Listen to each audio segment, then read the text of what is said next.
안녕하세요. 크립토TV입니다. 이번 시간에는 또 상패 위기설이 나오고 있는 회사가 있습니다. 이번에는 어떤 회사인지 한번 살펴보시죠. 원달러 환율이 생각보다 굉장히 높습니다. 1480원을 터치했다라고 이렇게 나오고 있는데요.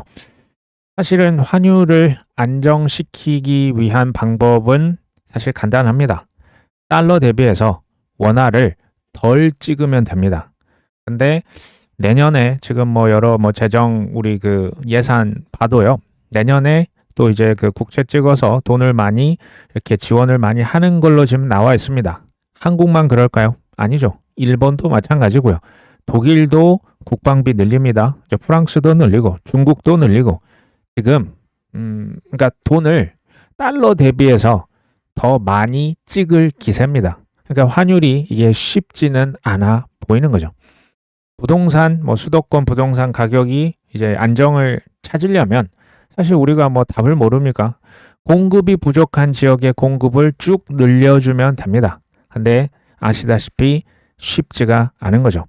지금 이제 국민연금이다 대기업 총수들을 만나서 이제 환율 안정을 위해서 좀 신경 써주시면 좋겠다. 이런 얘기는 이해는 되지만 이제 근본적인 원인에 대한 부분은 이제 아닌 것 같다는 생각이 듭니다. 근데 누구의 탓이다 이걸 얘기하기 전에 어떤 정책이든 일장일단이 있습니다. 일단은 수용을 하고 투자자시라면 이것을 기반으로 냉철하게 전략을 짜시는 게 좋겠다라고 보여집니다. 우리 입장 말고요. 사실 외국인 입장에서 생각을 하면 한국에 있는 초우량 기업들 지금 이제 여러 가지로 다른 나라 대비해서 우리나라 기업이 굉장히 좀 저평가된 게 있지 않습니까? 근데 환율까지 달러가 강하기 때문에 한국 회사를 지금 거의 박앤세일 20% 추가 할인가로 사고 있다더라라는 얘기마저 나오고 있습니다. 내년에 지금 코스피 지수가 4천에서 왔다 갔다 하지만 이제 이변이 없는 한 5천까지는 가지 않을까 저도 개인적으로는 보고 있습니다. 그러면 외국인들 입장에서는 주가 상승도 가져가지만 환차익까지도 가져갈 수 있지 않겠냐 이런 얘기를 이제 하더라고요. 근데 저 같은 경우는 주식에 대해서 제가 이제 어디서 주워들은 수준이지 제가 코인만큼 파거나 하진 않았기 때문에 주식 자체를 거의 하지는 않습니다. 코인 시장으로 한번 넘어가 봅니다. 올해 코인 이제 거래 대금 거래량이 2,186조인데 전년 대비해서 한 5% 정도 감소했다. 반면에 코스피 이제 우리나라 국장이 올해 뜨거웠습니다. 거래 대금이 동기간 그러니까 올해 대략 12%가 플러스고 코인은 5% 감소했다. 저는 코인이 거래량이 5%밖에 감소하지 않았나? 생각보다 굉장히 선방했다라는 생각이 사실은 듭니다.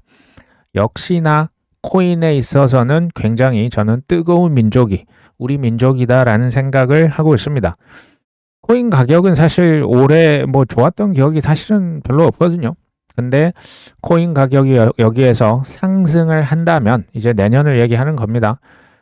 과거에 있었던 일들이 저는 다시 벌어지지 않을까. 코스피와 코스닥 거래량을 훌쩍 뛰어넘는 자산이 바로 저는 다시 코인이 될 수 있겠다.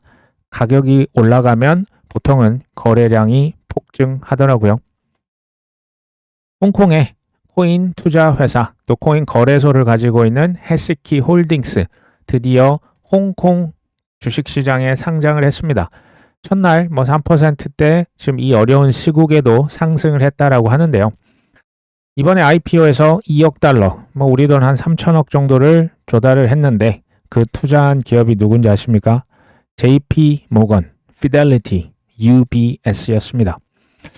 JP 모건이 홍콩에 있는 코인 투자 회사, 거래소에 투자를 했다. 이것은 계속 얘기를 드리지만 이제는 속이는 행동을 안 하네요. 실제적인 행동으로 다 하나씩 진행을 척척척 하고 있습니다. JP모건, 비트코인, 사기라고 했던 이더리움, 이제 ETF를 넘어서 이제 담보대출, 담보로 받아서 대출까지 하겠다. 그러니까 뭐가 됐든 그냥 수단으로 갖다 쓰는 겁니다. 이거 돈 되는 거야. 거래량, 담보대출, 수수료 그냥 가져가는 거겠죠. 또 다른 행동. 이게 이미 지금 뉴스에 나와 있는데 지금 장이 안 좋아서 지금 이게 제가 볼 때는 조금 각광을 못 받고 있지만 굉장히 중요한 뉴스가 저는 이 뉴스라고 보거든요. JP 모건에서 이더리움 위에다가 MONY, 머니라고 하는 이 토큰화 사모펀드를 론칭을 했습니다. 온체인 사모펀드인데요. 당연히 기관 투자자 최소 360억 원 이상을 들고 있는 기관급 투자자 또는 개인들은 최소 70억이 넘는 사람들만 현재는 투자가 가능합니다. 최소 투자 단위는 100만 달러, 한 14억 정도 이상이 최소 투자 단위입니다. JP모건을 생각해 보니까 프라이빗 체인만 고집하던 곳 아닙니까? 그렇죠? 근데 이더리움은 아시다시피 퍼블릭 체인, 인터넷처럼 이제 호환이 되는 퍼블릭 체인이요. 그러면 이건 뭘 뜻할까요? 프라이빗 체인, 폐쇄형 체인, 은행 전용 체인만 추구했던 JP모건이 이더리움을 써서 여기 지금 토큰화 사모펀드를 그냥 론칭을 했다. 이건 뭘 의미하냐면요. 아주 쉽게 얘기합니다. 이더리움은 이제는 사라질 수 없는 곳으로 건너가 버렸다라고 보시면 돼요. 이거 이미 그러니까 확정이 사실 예전 저는 10년 전부터 8년 전부터 봤었지만 이제는 그 돌이킬 수 없는 것으로 이미 간 겁니다. JP 모건이 이 위에다 뭘 얹었다? 이제 블랙락 ETF부터 이미 눈치채신 분 계시겠죠? 그러면요. 과거에 이더리움 10만 원에 샀다, 20만 원에 샀다, 50만 원에 샀다 훌륭하거든요. 100만 원에 샀다, 200만 원에 샀다 훌륭합니다. 근데 그건 이미 과거고 그럼 진짜 지금부터 실력자는 제가 봤을 때 이더리움을 하나에 500만 원에 사도 제가 봤을 때는 이거 1억까지 갑니다. 그때까지 몇 명이나 가져갈 수 있을까요? 제가 볼 때 그러니까 이 시간이 5년이 아니고 10년도 걸릴 수 있어요. 근데 그거를 과연 몇 명이나 가져갈 수 있을까요? 많지는 않을 걸로 보입니다. 그렇죠? 저는 그분들이 실력자라고 생각을 합니다. 그러니까 이더리움이 500만 원, 와 지금 떨어졌는데 너무 비싸다 라고 하시기보다는 예전에 비트코인 생각하시면 딱 좋을 것 같아요. 비트코인도 500만 원일 때 지금 비트코인 500만 원이라고 하면서 다 이렇게 안 사셨던 멀리 하셨던 기억이 선명합니다. 저는 그런 지금 데자뷰 현상이 일어난다라고 생각이 되고요. 저 역시도 이더리움을 쉽게 말하면 저는 장기 물량을 별도로 빼놓고 스테이킹에 집어넣어놨는데 이건 거의 영원히 스테이킹을 그러니까 저는 이것을 굳이 팔 이유가 있을까? 이자라면 몰라도 이런 생각을 여전히 갖고 있습니다. 시몬 킴, 우리나라의 김서준 대표죠. 인기 없는 의견이다. 무슨 얘기를 하나 봤더니 이더리움이 비트코인보다 장기적으로 봤을 때 가격이 훨씬 더 오를 것이다. 이런 얘기를 하네요. 비트맥시들은 이런 얘기하면 막 흥분하거든요. 나는 비트코인도 사랑한다. 그러니까 내가 비트코인 싫어하는 게 아닙니다. 라고 좀 방어를 하시고 이더리움은 실제적인 가치의 인터넷을 의미한다. 가치, 모든 가치가 그 위에 올라간다. 이건 엄청나게 커지겠죠. 예를 들면 스테이블 코인, 자산 토큰화, 디파이, NFT, 이더리움 레이어 2 등등이 실제적인 활용 케이스들이 이제 증가를 할 수밖에 없고 이러면 대량 채택이 되고 해당 망에 대한 그 안에 있는 토큰에 대한 수요 당연히 늘어날 수밖에 없다. 그러면 중장기적으로 이더리움의 가격은 상승할 수밖에 없다. 이런 얘기를 하네요. 당연히 비트코인도 오릅니다 하면서 오해 마시길 다시 한번 당부를 했습니다. 최근에 사실 비트코인 맥시멀리스트라고 불리던 사람 중에 몇몇이 사실 포기 선언을 합니다. 그러니까 이더리움도 인정하는 듯한 뉘앙스의 발언을 하시는 분을 제가 몇 분 봤거든요. 그만큼 JP 모건에서 이더리움 위에다가 토큰화 펀드를 올렸다. 이거는 어마어마한 일입니다. 이게 지금 하락 장세기 때문에 지금 제가 보니까 이거 굉장히 저평가되고 있는 사건이 발생 이미 했습니다. 비트만 킹왕짱 이런 비트맥스들 지금도 많이 있어요. 근데 이제는 이더리움도 킹왕짱 아니야? 그러니까 이제 분야가 다른 거지 이더리움도 자격 있는 거 아니야? 그러면 이더리움 말고 나머지 알트코인 어떨까요? 이들은 그러면 다 이렇게 사라질까요? 아마도 95% 이상, 뭐 좀 많이 사라지면 한 98%까지도 사라질 것으로 저는 봐요. 살아남아 있다고 해도 거의 좀비 코인이 되겠죠. 가격은 형편없는데 살아만 있는 뭐 그런 코인들이 저는 가면 갈수록 많아질 거라고 봅니다. 이제 뭐 AI다 뭐 이제 그 여러 가지가 나오겠지만 다 살 수는 없겠죠. 닷컴 버블 그 꺼졌을 때 생각하시면 좋습니다. 그럼에도 불구하고 저는 앞으로 이더리움 독주 체제 막기 어려울 거라고 봅니다. 하지만 앞으로 멀티체인 시대가 저는 열릴 것으로 생각합니다. 우리나라 그 5대 코인 거래소 있지 않습니까? 제가 비유를 한번 해봤습니다. 이더리움은 업비트입니다. 업비트가 거의 시장 점유율 70% 왔다 갔다 하고 있거든요. 이 이더리움이요. 그 다음에 2위 솔라나입니다. 비썸이라고 보시면 어떨까 싶습니다. 한 20%뭐 중반 정도 되거든요. 그 다음에 리플망, 아발란체망, 헤데라망, 수이망, 뭐 에이다망 있죠. 이들은 코인원, 코빗, 코팍스. 그러니까 이들에 대한 수요는요. 이제 뭐 사람마다 다를 것이다. 기관별로 다 달라요. 예를 들면 거래 수수료를 무료로 줬기 때문에 올해 비썸 점유율이 소폭이나마 올라갔거든요. 아니면 나는 어떤 거래소가 그냥 편해. 아니면 새로운 거래소 하나 더 터서 장기 물량 그냥 거기다 난 쌓아둘 거야. 사람마다 이 다른 수요가 있다는 거예요. 특히 이더리움은 국가나 대기업들, 대기업 국가에서 가성비를 물론 따질 수 있지만 안정성을 먼저 따지지 않겠습니까? 금융사고 나면 이거 누가 책임집니까? 그렇죠? 하지만 우리 같은 일반 사용자들은 당연히 가성비 그리고 편리함을 우선적으로 쓸 거예요. 대표적인 게 솔라나. 그리고 사실 가성비가 굉장히 뛰어난 체인 중에 하나가 트론이라고 있습니다. 트론. 송금 보낼 때 뭐 수수료 거의 안 받는 그 경우도 많거든요. 은행들은 XRP 레저를 많이 쓸 거예요. 그리고 우리 같은 개인들은 이제 그 스텔라도 송금해 보시면 뭐 수수료나 속도나 뭐 장난이 아니죠. AI 친화적인 개발자 같은 경우는 니어 프로토콜이나 비텐서 타오 같은 레이어 1 블록체인을 아마도 우선적으로 쓰지 않겠냐. 개인이나 기관인데 난 이더리움 쓰고 싶어. 근데 저 수수료 너무 비싸고 나는 아무리 안정성이 좋아도 이런 분들은 이더리움 레이어 2도 분명히 쓰지 않겠냐 봅니다. 가장 마음이 편한 투자라고 하면요. 지금 비싸죠. 압니다. 비트코인 엄청 비싸고요. 이더리움도 비싸죠. XRP도 비싼 편이고요. 솔라나도 뭐 시총이 만만치 않아요. 그럼에도 이쪽 비중을 압도적으로 높여가면 좋겠다. 그리고 여기에 좀 아쉬움이 있죠. 100배 코인, 50배 코인 모르지 않습니까? 그거는 플러스 알파의 개념으로 가보셨으면 참 좋겠다라는 생각을 또 한번 얘기를 드려봅니다. 비자카드 아시죠?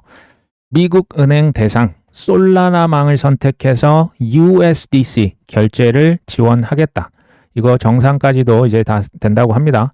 크로스리버 뱅크 또는 뭐 리드 뱅크 미국에 있는 은행들이 이제 이 처음으로 도입한 기관에 포함이 됐습니다. 저는 이제 앞으로 뭐 내년 마찬가지고요. 각 기업별로 기관별로 이런 커밍아웃을 할 것이라고 봅니다. 무슨 커밍아웃이냐? 우리는 솔라나 쓸 거야. 우리는 아발란체 쓸 거야. 우리는 헤데라 쓸 거야. 우리는 리플망 쓸 거야. 나는 수위를 쓸 거야. 저는 이런 어떤 채택이 앞으로도 계속 발표가 될 것으로 전 생각을 합니다. 그러니까 좀 보수적인 분들은 돈이 많이 몰리는 초우량 블록체인 위주로 투자를 하시면 마음이 든든합니다. 그러겠죠. 떨어질 때 굉장히 적게 떨어지고요. 그런 부분이 있어요. 물론 이제 나중에 물 들어오면 이제 저기 단기간에 10배, 20배는 조금 어려울 수 있습니다.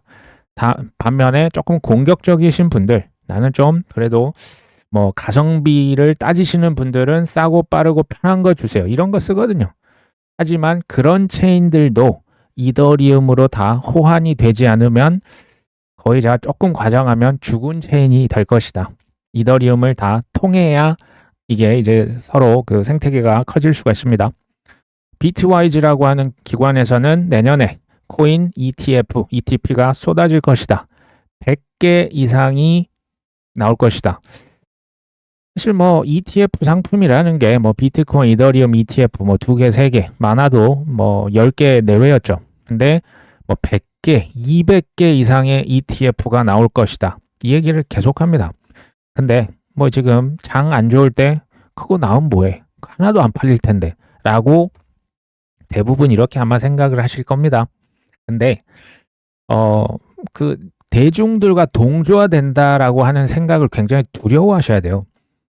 퍼즐을 이걸 맞춰보면, 그러니까 그들 입장에서 항상 생각을 해보라 제가 얘기를 드리죠. 코인 ETF 100개, 200개 이거 왜 출시합니까? 당연히 장 좋을 때 수수료, 큰 수익을 가져가기 위해서 수백 개 출시를 하겠죠. 그렇다고 뭐 자산운용사 다 부자 될까요? 그건 아닐 거예요. 자기들끼리 치열한 경쟁을 해야겠죠. 근데 누가 그러면 이 큰 수혜를 볼 것이냐?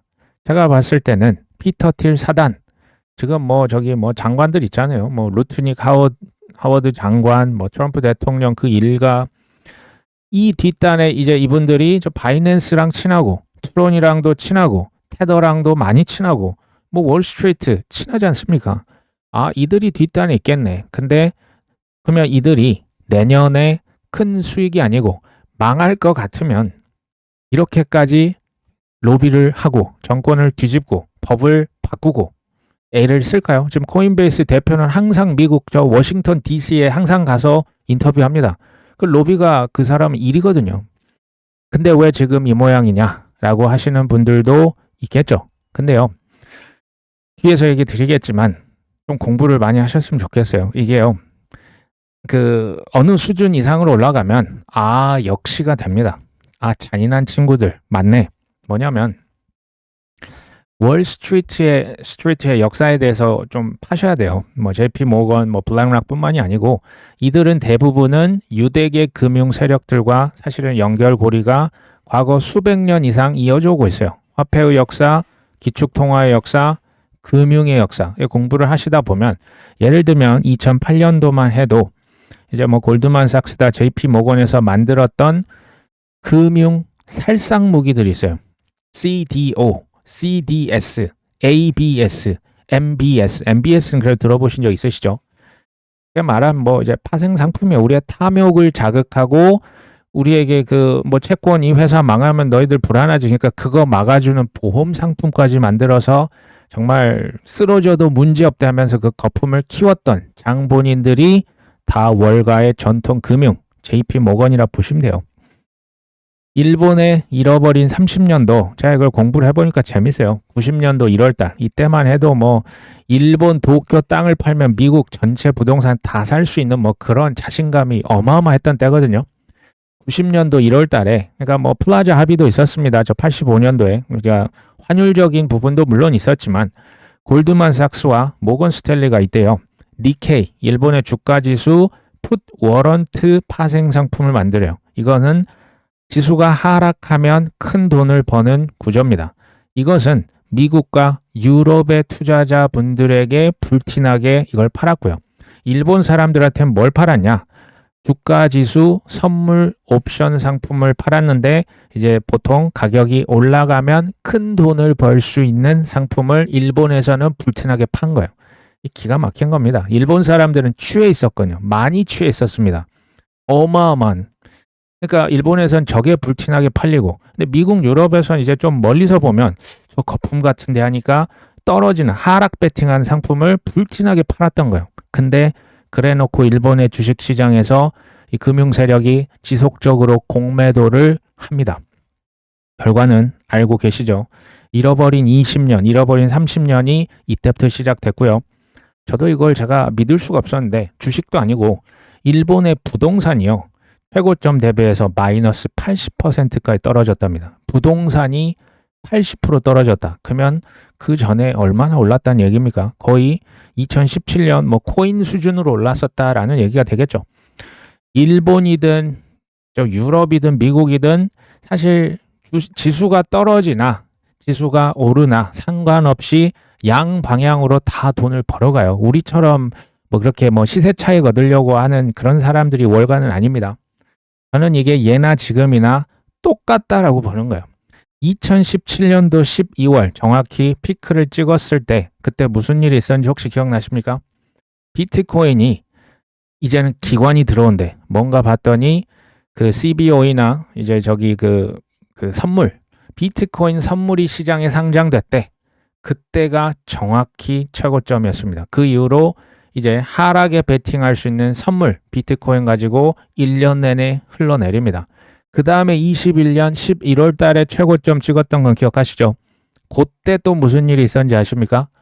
비트코인 선물인데 이번에는 ETF 상품이 나옵니다. ETF가 있으면 기관들이 이제 상하방 베팅하기가 훨씬 쉬워집니다. 그때가 또 정확하게 최고점을 찍었죠. 우연일까요? 그레이스케일이 내년도 암호화폐 10대 투자 트렌드를 얘기를 했다라고 하는데요. 한번 뭐 이제 알아보시면 좋을 것 같습니다. 달러 가치는 더 희석될 것이다. 돈 찍는다. 미국에서 금리 인하하겠다라고 보고 있네요. 그 다음에 규제 명확화에 따른 디지털 자산 채택이 확대될 것이다. 지니어스 법안 이후에 스테이블 코인 확산이 가속화된다. 그 다음에 이제 자산 토크나 뭐 전환점에 도달한다. 그 다음에 이제 블록체인 대중화에 따라서 프라이버시 솔루션 수요가 증가한다.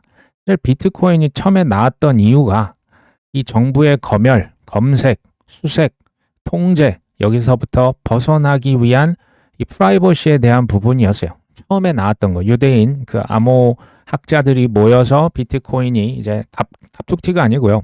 그들이 이제 그 뭐 데이비드 차움이라고 하는 데서부터 꾸준히 쌓아서 이 프라이버시에 대한 것을 강화시키기 위해서 사실은 비트코인 처음 나왔는데 이 프라이버시에 대한 수요는 제가 볼 때 앞으로도 계속 있을 수밖에 없다. 뭐 그래서 저기 뭐 Gcash라고 하는 그 코인이라고 하는 걸 굉장히 높게 보는 투자자들이 생각보다 좀 많이 있습니다.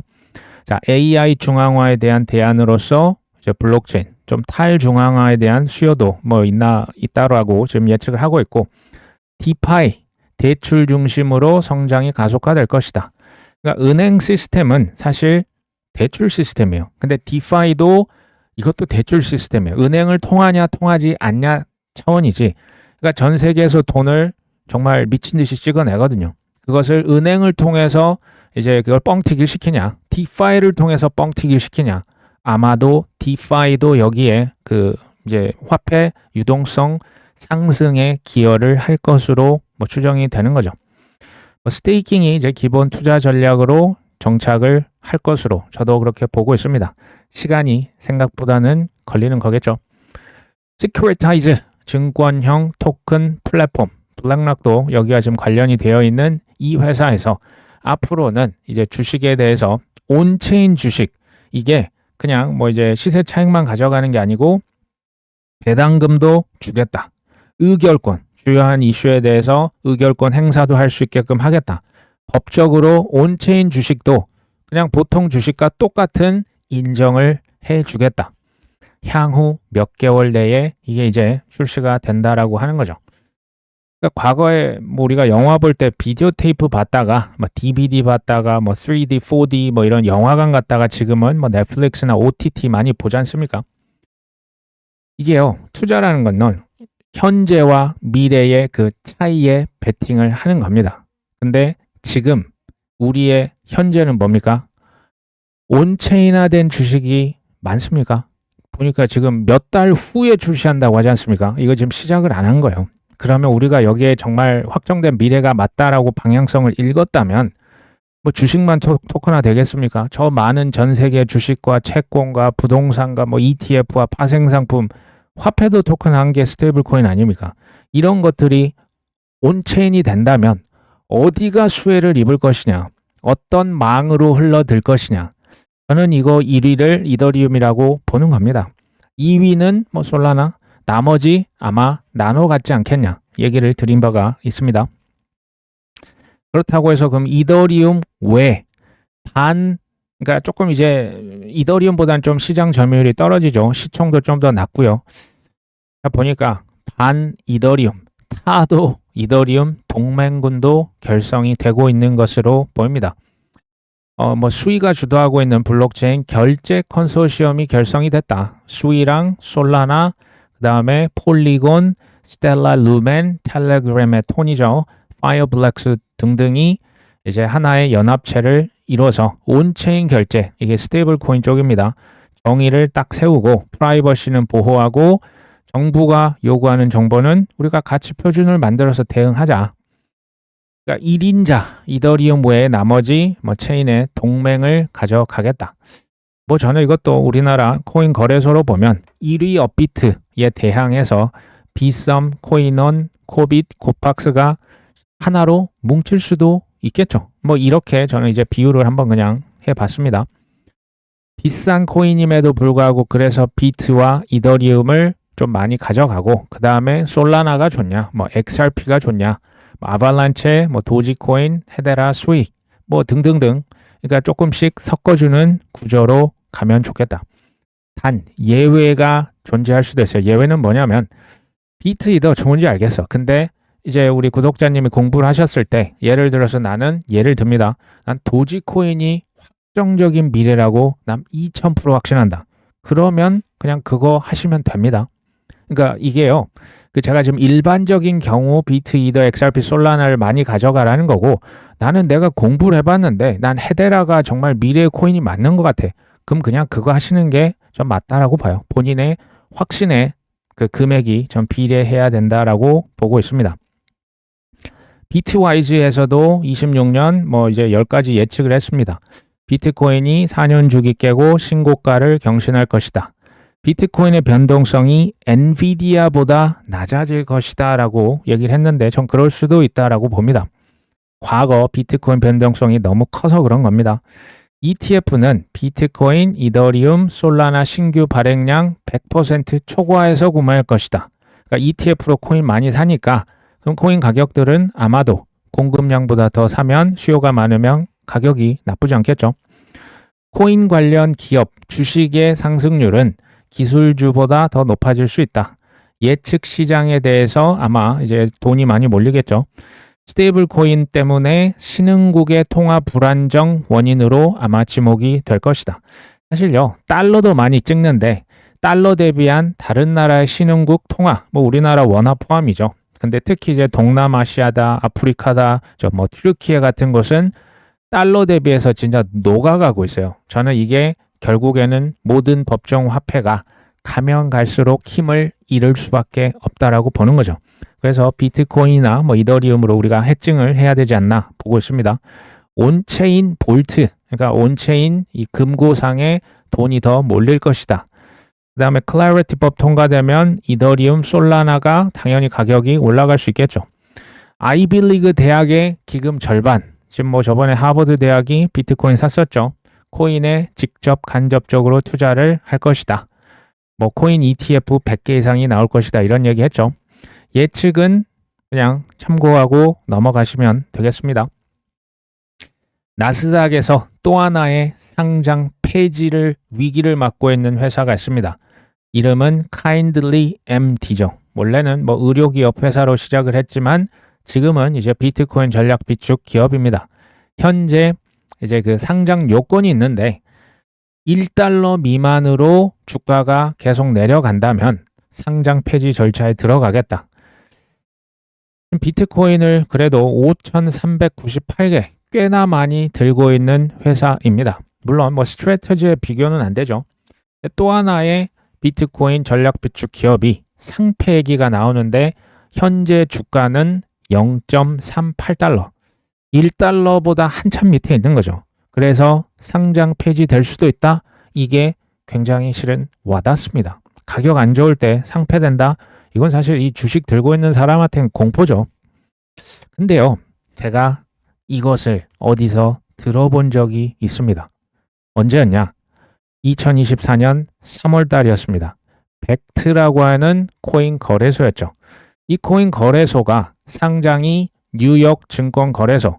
사실 벡트라고 하는 코인 거래소의 모기업이 ICE, International Continental Exchange 그룹입니다.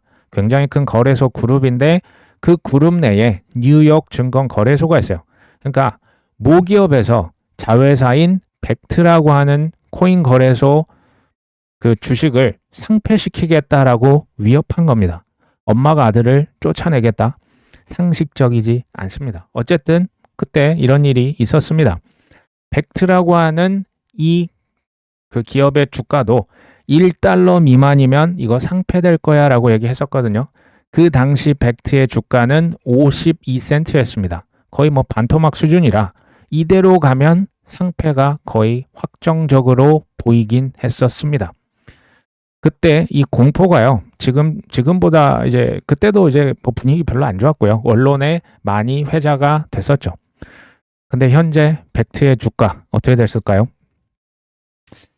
그래서 $1 미만으로 가서 상폐가 됐냐? 아니죠. $11 지금 조금 넘습니다. 지난 10월 중순만 해도 $45까지 갔다가 현재 $11까지 한 76% 하락을 했지만 그렇다고 $1 미만으로 가서 상폐된 건 아니네요. 그러니까 지금 돌이켜보면 이 상폐설 이런 것들이 나오면 사실은 꾸준히 그때 살걸 껄껄껄 모먼트가 아니겠냐라고 저는 보는 거예요. 더군다나 Kindly MD라고 하는 아까 그 상폐 위기에 있는 그 회사 대주주를 오랜만에 한번 살펴볼까요? DAT 기업들의 대주주를 한번 좀 이렇게 한 번씩 찾아보시면 좋습니다. Kindly MD 상폐 위기에 있는 탑 10 대주주가 누구냐? 두 번째 보시면 FMR이라고 있는데요. Fidelity Management and 이제 Research라고 해서 Fidelity고요. 그 다음에 다섯 번째에 우리가 잘 아는 블랙락이 있네요. 그 다음에 나머지 회사도 다 미국에 있는 투자 회사입니다. 밑에 보니까 뱅가드가 8위에 위치를 합니다. 주식 많이 들고 있네요. 그 다음에 아래쪽에 바네크, 미국의 친코인 자산 운용사입니다. 그 다음에 탑 10 대주주인데 이번엔 기관이 아니고 뮤추얼 펀드 1위가 누굽니까? 뱅가드네요. 두 번째 피델리티, 3위 피델리티, 4위도 피델리티, 5위는 블랙락 아이셰어스 트러스트입니다.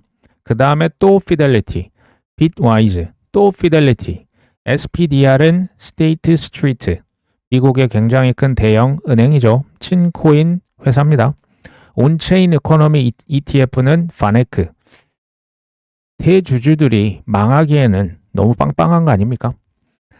느낌이 좀, 전 이 정도면 좀 아실 거라는 생각도 듭니다. 이거요, $1 퍼드입니다.